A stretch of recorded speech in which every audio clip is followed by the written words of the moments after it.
This is Stephen Shankland with CNET News in Paris, and this is the Chromebook Pixel from Google. It's the first Chromebook from Google itself instead of from partners such as Samsung or Hewlett-Packard, and Google is starting off with a bang.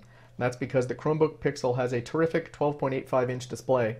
At 2560 by 1700 pixels, this screen edges ahead of the MacBook Air Retina display for resolution, so text and graphics look glorious. At 400 nits, it's really bright, and taking a cue from Microsoft and Windows 8, it's a multi-touch capable screen.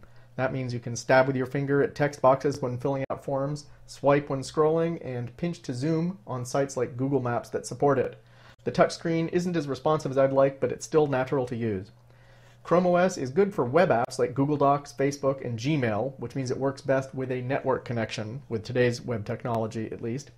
You can't run native apps like iTunes or Microsoft Office, though. That, plus the price tag, $12.99 for the Wi-Fi only version and $14.99 for the Verizon LTE version due in April, means the Chromebook Pixel is definitely not for a mainstream market. It's got a nice and sleek exterior with no screws visible anywhere and no loud logo stickers. The hinge lets you open the lid one-handed. The trackpad is just as good as the screen, and in another first for a Chromebook, it's got a backlit keyboard for typing at night or in dark auditoriums.